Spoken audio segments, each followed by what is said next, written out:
Bonjour à tous. On va démarrer. Aujourd'hui, donc, on a un événement sur cet espace sur la thématique du bâtiment et de la construction durable en Afrique et comment le bâtiment et la construction permettent la mise en œuvre des engagements des pays africains des engagements qui ont été inscrits dans leur CPDN, tant en termes d'adaptation que d'atténuation des émissions, pour un développement qui soit justement bas carbone et qui répond aux exigences de l'accord de Paris. Alors, juste pour me présenter rapidement, je m'appelle Guillaume de la Boulège, je fais partie de l'association Énergie 2050. L'association Énergie 2050, c'est une association qui est basée en France, mais qui est active dans plusieurs pays, dans une trentaine de pays. On a des projets concrets. On a également plus de 60 nationalités représentées dans notre réseau. Et si vous voulez, notre but, c'est de mettre en œuvre ce qu'on appelle la grande transition, c'est-à-dire qu'on a des domaines d'activité qui sont assez variés, avec une approche très systémique de la lutte contre le changement climatique, du développement durable, du développement. Et on essaye aussi de s'impliquer à tous les niveaux, c'est-à-dire qu'on va partir du top, où on fait des conseils aux politiques. On a participé à l'élaboration de 7 CPDN. Pour ceux qui ne savent pas, les CPDN, c'est des contributions prévues déterminées au niveau national qui représentent les engagements climat des pays dans le cadre de l'accord de Paris. On a participé à l'élaboration de 7 CPDN africains et on descend jusqu'au bout, c'est-à-dire qu'on va aussi mettre en œuvre des projets techniques, des publications, et jusqu'au bout, c'est la sensibilisation des citoyens sur les enjeux du changement climatique, sur le changement des modes de vie et de production et de consommation.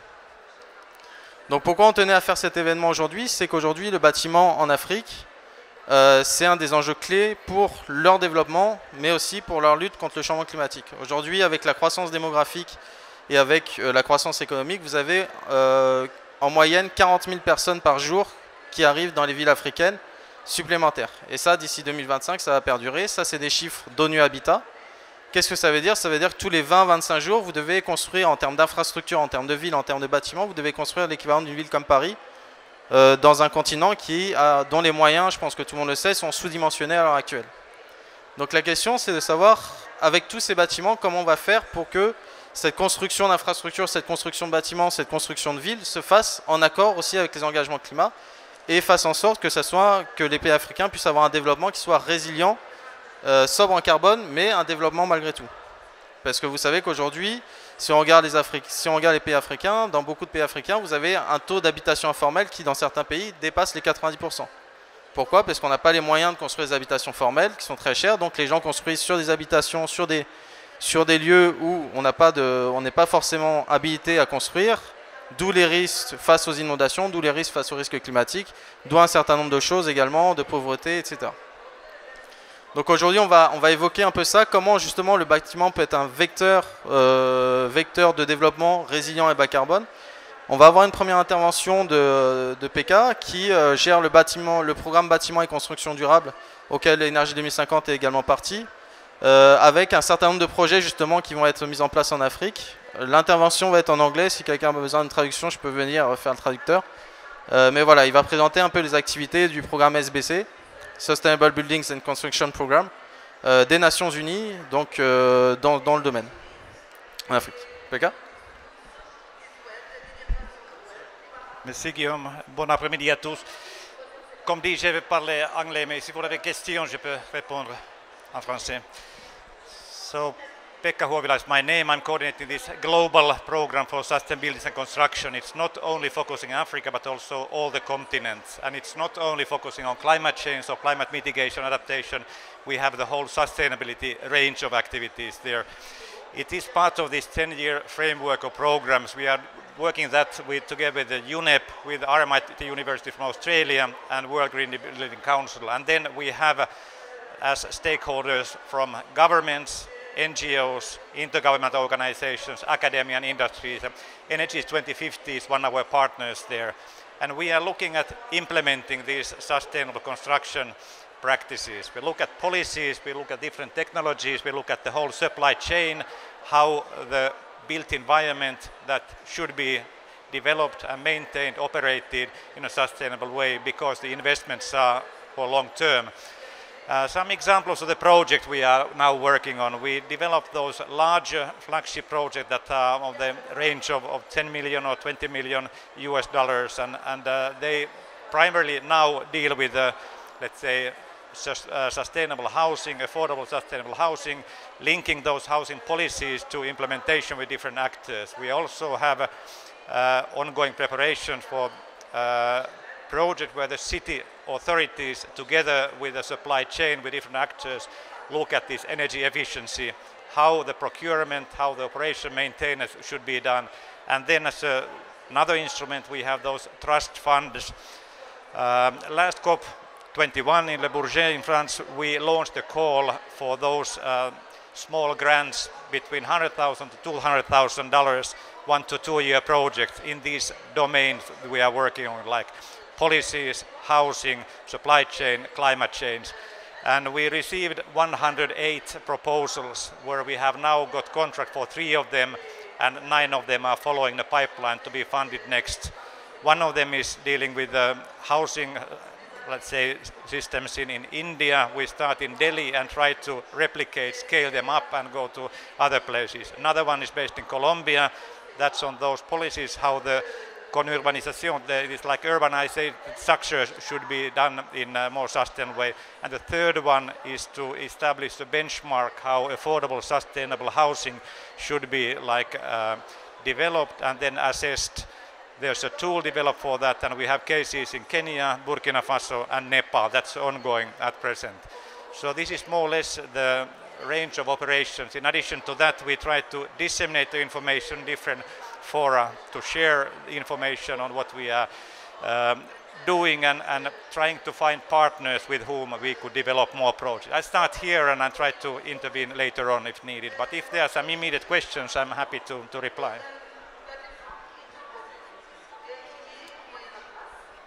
Thank you, Pekka. Maybe you should just explain quickly who is part of this program, maybe the context of the 10YFP, so we can understand.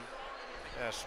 This 10YFP is part of the Rio Plus 20 process, so it has been set up as a global action for sustainable consumption and production. It consists of 6 programs. One of them is on sustainable public procurement, other one on sustainable tourism, which is, by the way, having their meetings today in Hotel Palmerie here outside this COP. Then we have sustainable lifestyle and education, consumer information. Ours was started the 5th one a year and a half ago.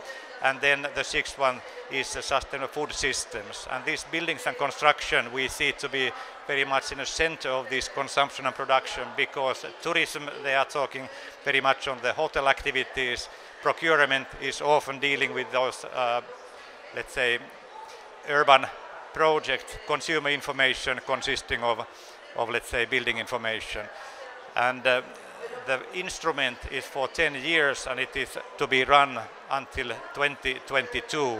And we also try to establish some mechanisms that will stay here after our project is finished. In the first phase we have those 12 trust funds we have, let's say, got then those major flagship project where we also look at the capacity building, education at different level, vocational schools, universities, different actors. And in the next phase, we try to build more projects. So Africa is one of our areas of interest, where we spot local clients that are interested, whether they are ministries, cities, developers. We would be happy to discuss whether we can somehow help in implementation of those ideas in practice. Thanks. Thank you, Pekka. Juste pour résumer un peu, donc le programme bâtiment et construction durable, c'est un programme du plan 4 décennal des Nations Unies pour des modes de production et de consommation durables. Il y a 6 programmes, le bâtiment et la construction en font partie, à côté du tourisme, des modes de vie durables. Mais ce qui est important de savoir, c'est qu'il y a de grandes initiatives au niveau international qui sont lancées, notamment au niveau de l'Alliance globale pour le bâtiment et la construction également, qui ont été lancées l'an dernier à la COP21 par l'ADEME, par le gouvernement et par le programme des Nations Unies pour l'environnement. Et aujourd'hui, on essaye justement de voir quel type de bâtiment, quel type d'initiative en Afrique, où les moyens, encore une fois, sont sous-dimensionnés, où on a peu de capacité de régulation, quel type de structure, quel type de projet peuvent faire en sorte d'intégrer justement toutes ces thématiques de développement et de contraintes financières sur le continent africain. sachant que le bâtiment et construction était cité dans la plupart des CPDN d'Afrique, au Togo, au Sénégal, avec des solutions plus ou moins développées. On va passer un peu à quelque chose de concret. On a aujourd'hui des intervenants qui, eux, développent des solutions sur le terrain, qu'on a invité à intervenir justement pour avoir une vision des solutions qui existent et comment les intégrer dans le contexte africain et comment ils peuvent aider en fait à la réalisation des objectifs climat des pays africains. Si vous pouvez...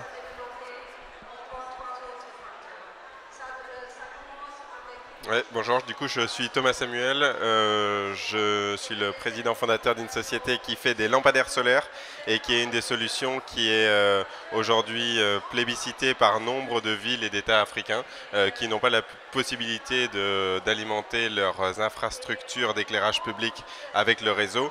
Il y a en Afrique subsaharienne énormément de villes qui sont dans le noir et des quartiers résidentiels qui sont dans le noir et pas assez d'énergie pour les alimenter ou des coupures d'énergie fréquentes, régulières, etc. Du coup, l'éclairage public solaire, c'est quelque chose qui est en train d'émerger. Les technologies n'étaient pas matures jusqu'à présent, elles commencent à l'être aujourd'hui. Nous, chez Suna, on a investi énormément, on a levé 10 millions d'euros qu'on a investi dans de la R&D pour faire des produits qui marchent, enfin. Et on se rend compte qu'aujourd'hui, en équipant des zones résidentielles ou des quartiers entiers, au Nigeria, au Mali ou un petit peu partout d'ailleurs en Afrique subsaharienne, le lampadaire solaire va devenir plus qu'un simple objet qui va permettre d'éclairer. Et aujourd'hui, on est en train de travailler sur des programmes où chaque lampadaire va pouvoir émuler du Wi-Fi pour amener de la connectivité, avoir des caméras qui sont intégrées pour faciliter les modèles prédictifs de gestion du trafic. Aujourd'hui, les villes africaines, elles sont congestionnées. Les gens n'ont pas de modèle pour optimiser la façon dont ils vont et repartent au travail. Du coup, avec des lampadaires solaires qui seraient beaucoup plus intelligents que ce qu'on peut imaginer aujourd'hui, télégérés, on pourrait aiguiller les gens par tel ou tel chemin détourné pour désengorger les villes. Et évidemment, le lampadaire, c'est quand même une base d'infrastructure qui permet la sécurité. Et du coup, le fait qu'il soit solaire, c'est absolument nécessaire pour que ça fonctionne quand il y a une coupure d'électricité.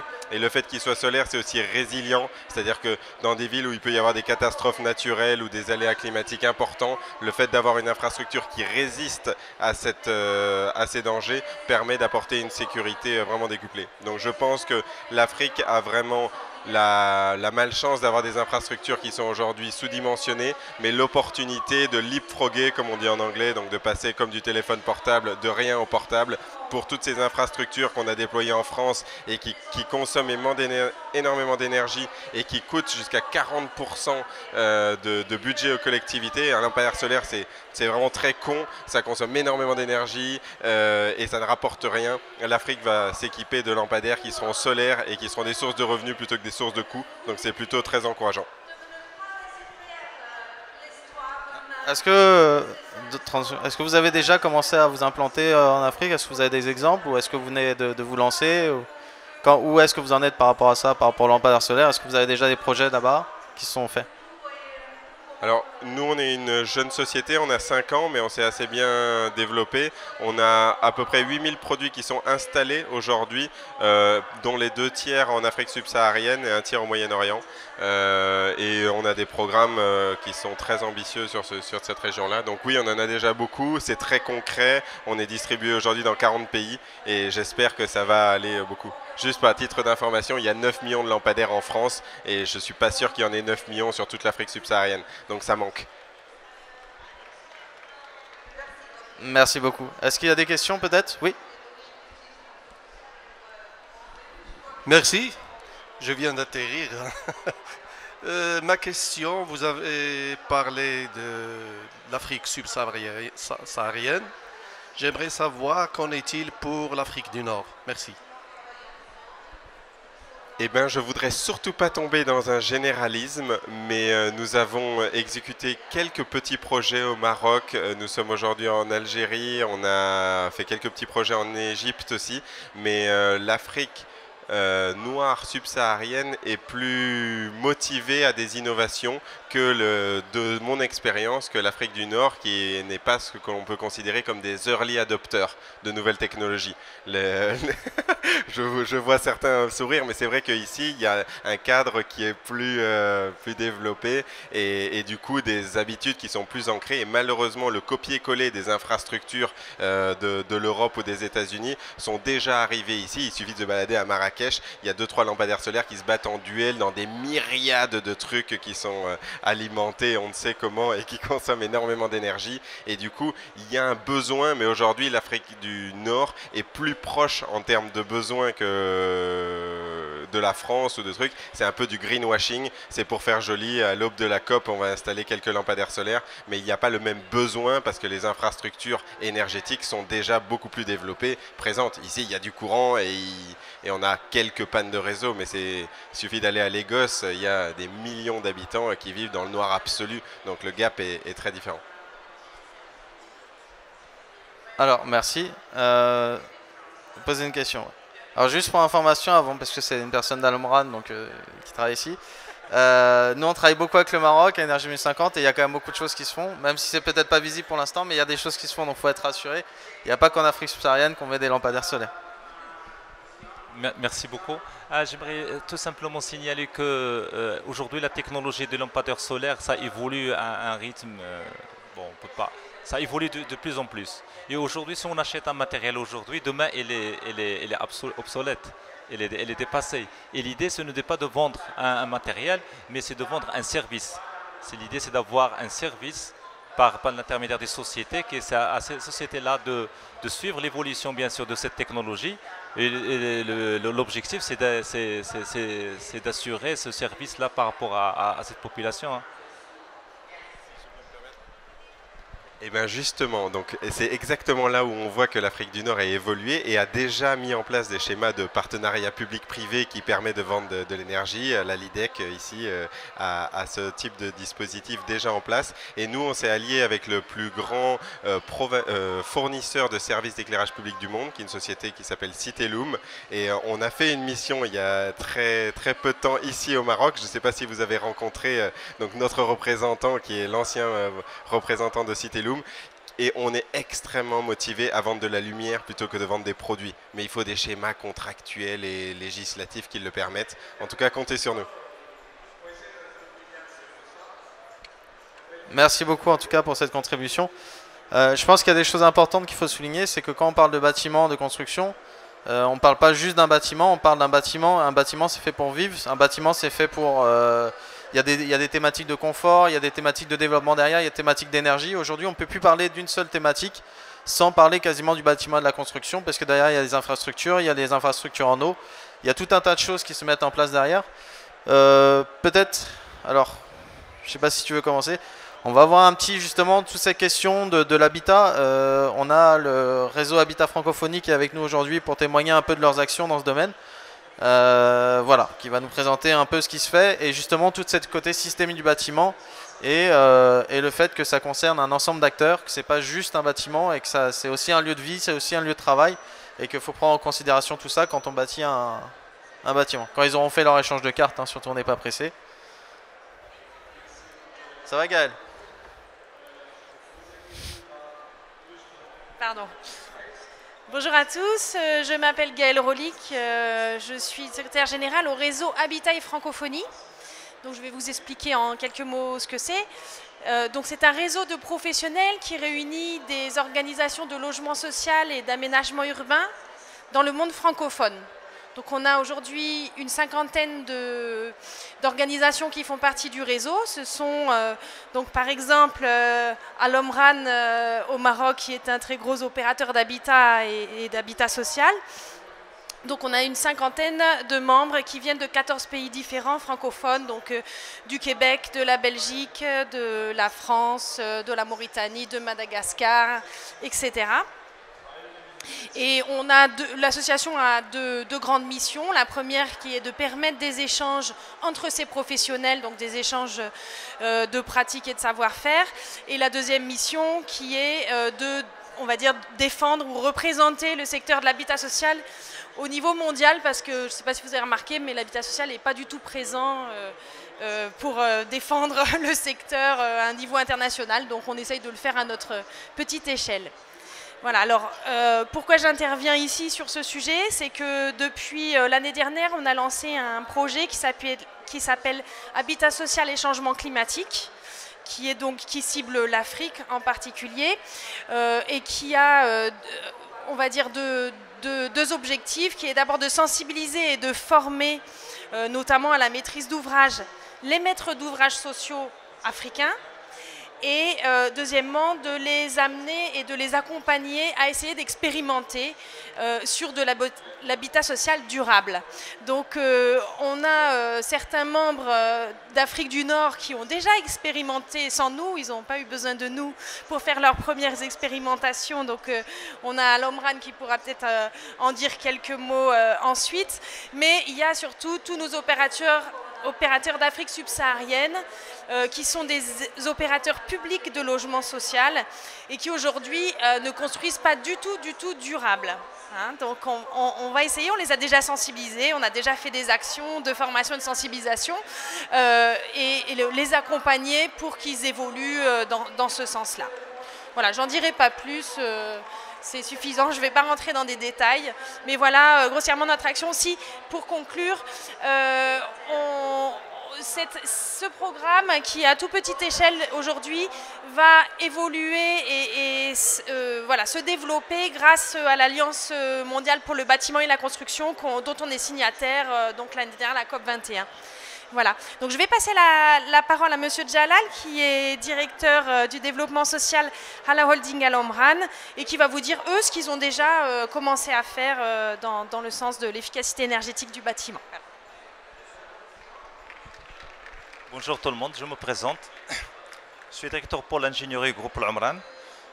En tant que membre de réseau Habitat Francophonie, on a déjà commencé bien sûr à travailler sur tous ces aspects-là d'efficacité énergétique de bâtiment. Et on a commencé, je peux dire, depuis les années de 2010, par la création tout d'abord par une direction développement durable, qualité développement durable au sein du groupe. Il y avait aussi de la formation de nos collaborateurs, la désignation d'un responsable développement durable à l'échelle de chaque région, à l'échelle des sociétés filiales au niveau de chaque région. Et on a saisi l'opportunité d'un appel à projet de l'Union européenne où il y avait un financement d'un surcoût d'efficacité énergétique par rapport au projet de logement, d'une façon générale. Et on a soumissionné, il y avait 5 projets sur 9 donc, ont été retenus de l'Omran. Et on a bien sûr réalisé ces projets-là. Il y avait des projets d'habitat social et un projet d'un siège social d'une société filiale. Bon, en termes de cette expérimentation, l'idée c'est de pouvoir les dupliquer par rapport à d'autres projets, surtout avec la rentrée en vigueur de la loi sur l'efficacité énergétique. On estime que le surcoût d'efficacité énergétique c'est de 100 dirhams par mètre carré, donc entre 100 à 300 dirhams. Mais les leçons qu'on peut tirer à travers ces expériences, c'est qu'il faut travailler en amont pour pouvoir intégrer ces aspects-là au niveau de la conception, au niveau des bureaux d'études, des architectes, pour pouvoir réduire bien sûr ce surcoût d'efficacité énergétique. Nous avons intégré aussi des aspects qu'on peut dire de production d'énergie, mais à petite échelle, faible consommation bien sûr d'eau, donc avec une récupération des eaux pluviales qui va servir pour l'arrosage bien sûr des espaces verts. Un point, c'est que, si on peut dire en conclusion par rapport à ces projets d'efficacité énergétique, il faut travailler surtout par rapport à des sensibilisations.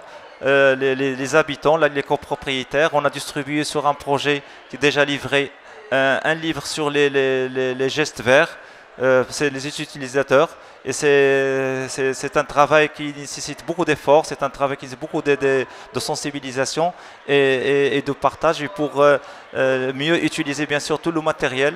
Il y a des chauffe-eau solaires pour l'utilisation de l'eau, comment utiliser l'électricité qui bien sûr qui bascule en fonction de donc c'est de l'électricité qui s'éteint s'il n'y a pas de présence d'éléments humains.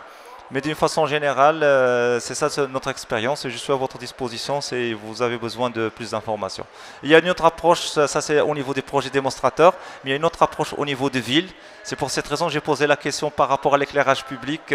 Donc il y avait toutes des études de faisabilité pour la construction de villes, des territoires à faible consommation d'énergie. Et bien à travers cette recommandation, c'était de ne pas acheter un matériel. Il ne faut pas investir sur le matériel. Aujourd'hui, il y a plusieurs sociétés qui vous offrent des matériels, mais il faut acheter un service. Et de suivre cette évolution, bien sûr, du jour au jour, les prix, bien sûr, diminuent. Et on peut acheter, bien sûr, le plus important, c'est d'assurer un service performant par rapport aux utilisateurs. Voilà, merci. Merci beaucoup. Alors, est-ce qu'il y a une question ou pas? Ou c'est moi qui je vais poser les questions? Dans vos programmes, vous avez parlé d'efficacité énergétique, donc du bâtiment, avec les énergies renouvelables. Avec la sensibilisation sur l'énergie, est-ce que vous avez déjà, première question, est-ce que c'est uniquement sur du neuf ou est-ce que vous travaillez aussi sur la restructuration de l'ancien habitat? Et deuxième question, comment vous intégrez également les questions peut-être d'adaptation, de confort dans vos programmes, si c'est le cas, peut-être de programmes, parce qu'on sait que ça a été mis dans la CPDN du Maroc également. Est-ce que vous intégrez déjà ces questions-là? Et troisième chose, ça c'est plus une annonce, dans le cadre du programme SBC, on a un programme qui est sur l'habitat social durable, donc on pourra en parler, qui est sur l'Afrique, en se focalisant sur l'Afrique. Voilà, merci pour ces questions-là pertinentes. En fait, on n'a pas encore testé, on travaille sur du neuf, on n'a pas encore testé de travailler sur des réhabilitations et tout ça. Je crois que c'est un axe important à développer dans l'avenir. La deuxième question que vous avez posée... Adaptation, oui. En fait, les adaptations, surtout en termes d'études qu'on met pour par exemple, en termes de protection des zones par rapport aux inondations et tout ça. Donc, on va jusqu'à avoir dimensionné nos réseaux d'assainissement et de protection des inondations pour 100 ans et plus. Ça veut dire qu'on dépasse les exigences normatives, donc pour tenir compte, bien sûr, de tous les changements climatiques qui peuvent y avoir. Voilà, merci. Bah écoutez, merci beaucoup. Ce qui est important de voir, c'est qu'en fait, quand on parle de bâtiments et construction durable, on parle d'action à tous les niveaux. On a des échelons à l'échelle de la francophonie, et là, il faut leur rendre hommage, la francophonie, que ce soit le RHF, Réseau Habitat Francophonie. Il y a aussi l'Institut de la francophonie pour le développement durable, qui est un organe subsidiaire de l'Organisation internationale de la francophonie, avec qui on a cofondé une initiative de la francophonie pour des villes durables, avec qui on met en place un certain nombre de choses qui agissent justement dans le cadre de leurs actions pour justement intégrer ces questions de bâtiments, construction durable. On va avoir un autre intervenant qui va nous présenter une autre solution. Justement, on a voulu avoir des actions concrètes. On n'a pas eu d'action d'entrepreneurs africains qui est venu, mais normalement ils devaient venir, mais on n'a pas pu les avoir. Mais voilà, c'est des solutions là qu'on nous présente qui ont fait leur expérience, ont fait leur preuve en Afrique, donc c'est pour ça qu'on les a invités. Merci beaucoup, messieurs, dames, bonjour. Alors je représente la société Locarbom. Nous sommes une société française. Locarbom, ça veut dire low carbone, mais c'est aussi un jeu de mots sur BOM qui veut dire Bill of Material. Et Bill of Material, c'est de la terminologie industrielle. Alors on a un projet qui est assez ambitieux.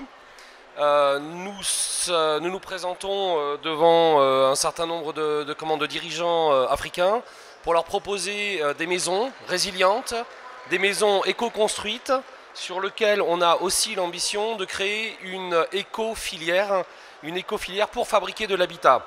Alors jusqu'à maintenant, on a parlé d'efficacité énergétique et c'est très bien, bravo, mais il faudrait aussi penser à aller plus loin. On a parlé d'efficacité énergétique, on a parlé de services, mais on aimerait ajouter peut-être quelque chose d'un peu ambitieux, qui est de créer une éco-filière, c'est-à-dire pour faire une maison.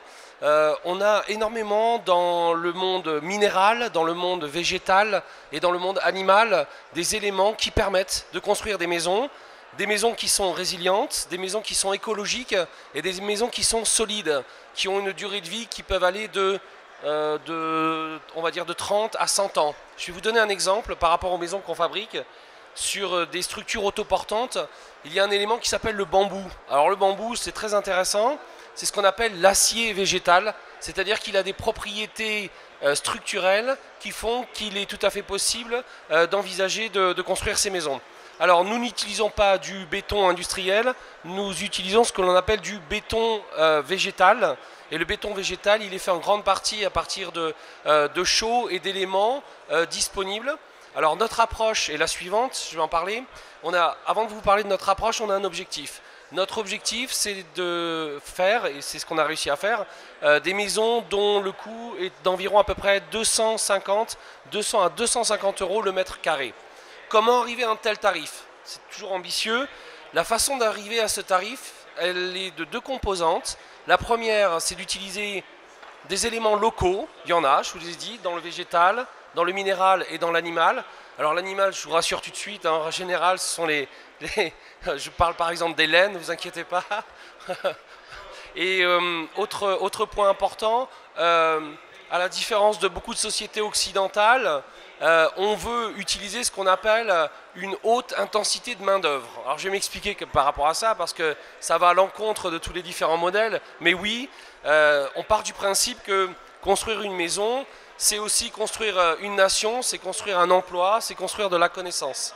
Alors, nous avons à ce sujet signé un contrat de partenariat avec l'AFPA. Alors, vous ne connaissez peut-être pas l'AFPA, mais l'AFPA en France, c'est une association qui fait de la formation professionnelle, et nous avons signé un accord international pour former les personnes à construire les maisons, à mettre en place des programmes de façon à ce que les personnes non seulement construisent leur maison à un bon tarif, qu'elles soient écologiques, mais que lorsque les personnes participent à un programme, elles soient formées, mais formées un peu pour la vie et formées avec ce qu'on appelle une formation diplômante. Voilà, alors ça c'était la synthèse, je vais rentrer un petit peu dans les détails maintenant. Nous sommes arrivés par une approche très pragmatique. L'AFD, donc l'Agence française de développement, nous a donné une mission qui était de construire une maison à Madagascar qui soit résiliente et qui résiste aux tempêtes et aux ouragans. Problème énoncé, les habitants construisent des maisons qu'on pourrait qualifier entre guillemets de bidonvilles, et régulièrement les vents frappent Madagascar, frappent la côte, l'habitat est détruit, les habitants reconstruisent, l'habitat est à nouveau détruit, et il faut continuellement reconstruire l'habitat. Alors, mission numéro 1, construire une maison qui tienne aux intempéries et qui tienne aux tempêtes. Chose faite, merci, grâce au bambou. Alors d'où vient le bambou? Non, le bambou ne vient pas de Chine ni d'Asie. Le bambou vient de Madagascar parce qu'il y a énormément de bambou. Ça c'est un sujet. Alors beaucoup de bambou, pas bien utilisé. Et c'est là où on a fait un travail qui consistait à faire deux choses en même temps. Prouver qu'on pouvait construire des maisons à partir d'une structure en bambou locale, et en même temps prévenir l'État, prévenir les autorités qui avaient un potentiel constructif très important dans leur pays, qui était le bambou. Voilà pour le premier point. Le deuxième, c'était de faire en sorte qu'à partir d'autres éléments disponibles sur place, donc aux Seychelles, aux Comores et à Madagascar, on a commencé à assembler. On a assemblé des éléments entre eux, qui sont des chaux, des végétaux. Alors le végétal très connu au Maroc, le chanvre, par exemple, très connu, tout à fait disponible. Et à ce sujet, on a mélangé. On a fait un certain nombre de mélanges. Alors vous verrez, j'ai ajouté une petite, dans la présentation, les essais qu'on a fait. Il nous a fallu à peu près 15 jours ou 3 semaines pour faire les essais, hein. On a fait des mélanges, on a regardé la porosité. On a un bureau d'études intégré qui permet de faire ces études. Alors, une fois qu'on a fait la structure, ensuite on a fait les éléments de l'enveloppe. Et à partir de là, on a réussi à faire un habitat qui était donc qui permettait de répondre aux tempêtes, de répondre à une qualité, si vous voulez, d'habitat, et de répondre à des performances énergétiques. Alors, maintenant, je vais être un peu plus large, puisqu'on s'adresse à un certain nombre de pays. Mon premier travail, lorsque j'arrive dans un pays, j'en parcours un certain nombre, que ce soit en CD, au Sénégal, au Côte d'Ivoire, enfin la liste est très longue. Je fais une première analyse de connaître les éléments disponibles sur le territoire. Certains pays ont beaucoup de bois, d'autres très peu. Certains ont de très bons minéraux, des argiles très intéressantes. Et ensuite, certains ont des végétaux. Et mon travail, c'est un premier travail d'analyse. L'analyse dure à peu près 15 jours à 3 semaines. Ensuite, je m'engage, c'est-à-dire que nous nous engageons en disant nous avons fait une étude, nous nous permettons de nous engager sur un principe constructif. Une fois qu'on s'est engagé sur le principe constructif, on met en place une méthode pour faire un habitat. L'objectif de l'habitat, je vous l'ai dit tout à l'heure, c'est entre 200 et 250 euros le mètre carré. Je vous donne les grandes lignes, hein. Tout dépend des éléments qu'on va trouver, qu'on va utiliser. Et à partir de ce moment-là, je mets en place un plan de formation avec l'AFPA. Et ce plan de formation, il va permettre d'intégrer à l'intérieur de ce plan des jeunes qui sont en souffrance d'emploi ou de connaissances. Et on va les former. Alors je ne vous dis pas ça par hasard, parce qu'en fait la société était à Aubagne, près de Marseille, et nous avons une grande, on va dire, connaissance de l'employabilité, souvent des jeunes en difficulté, des jeunes en réinsertion. On a fait un peu nos preuves, je dois dire, quand même dans le milieu, on emploie pas loin de 3000 jeunes en réinsertion sur la région PACA, et plus particulièrement à Marseille, pour travailler sur l'habitat. Donc on connaît bien. Je ne fais pas de chaque habitant des problématiques de réinsertion, mais ce n'est pas évident de former des personnes dans l'habitat avec des personnes qui... c'est jamais très évident. Donc il y a une méthodologie. Sachez qu'on l'a appréciée, on la met en œuvre. Donc je vais maintenant conclure pour vous dire que on a une approche sur l'habitat, le plus important, parce que tout à l'heure on a parlé d'efficacité énergétique et on a parlé de services.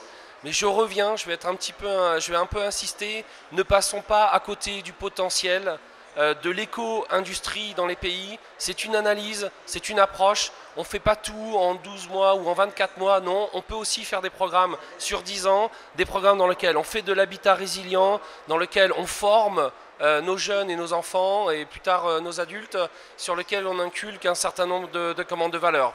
Je parcours beaucoup l'Afrique. Les 2 mots que j'aurais à retenir qui me sont transmis par les interlocuteurs que je rencontre, on fait de l'hyper traditionnel très innovant. Pourquoi? Parce que finalement, on est allé dans des habitats dans le subsaharien, on a pris des éléments de construction, la liste est longue, et on a fait une analyse scientifique des mélanges. Et dans les mélanges, on trouve plein de choses très intéressantes. Vous voyez, on parle beaucoup de nanotechnologie, on parle beaucoup de choses, et nous, en fait, on fait du low-tech, mais le low-tech, il est très intéressant parce que ça paraît pas mélanger de la chaux et du béton végétal, ça paraît pas très pertinent, mais je peux vous assurer qu'en termes scientifiques, c'est très intéressant. Maintenant, il faut créer des filières et maintenant, il faut avoir cette ambition-là. Voilà, donc ça, c'est le propre de notre société. Voilà, je vous remercie. Merci beaucoup, merci pour ce témoignage. Ça montre encore une fois qu'il y a un tas d'acteurs qui sont impliqués sur le terrain avec des solutions qui sont adaptées. Ce que je voudrais dire, parce que là il y a des intervenants qui sont passés, c'est qu'il faut bien se rendre compte qu'aujourd'hui l'Afrique, vous avez aujourd'hui 1 milliard de personnes en Afrique, vous en aurez 2,5 milliards d'ici 2050, ça c'est les chiffres d'ONU Habitat. On peut discuter des chiffres, mais voilà, c'est les projections. Comme je vous ai dit, il y a 40 000 personnes par jour qui arrivent dans les villes africaines. Et aujourd'hui, la question, c'est comment on va construire en tenant compte des contextes locaux, en tenant compte des contraintes également financières. On a parlé de prix, on a parlé d'économie. Comment également faire que le bâtiment et la construction en Afrique participent au développement de filières locales. Aujourd'hui, si vous allez à Abidjan, si vous allez à Rio ou si vous allez à Paris, vous avez exactement les mêmes bâtiments, notamment tertiaires, les bureaux. Tout le monde veut son petit bâtiment vitré, tout le monde veut sa maison en dur, sauf que ces bâtiments-là, s'ils sont adaptés en Europe, ils ne sont pas du tout adaptés aux climats tropicaux. Donc la question, c'est comment on fait?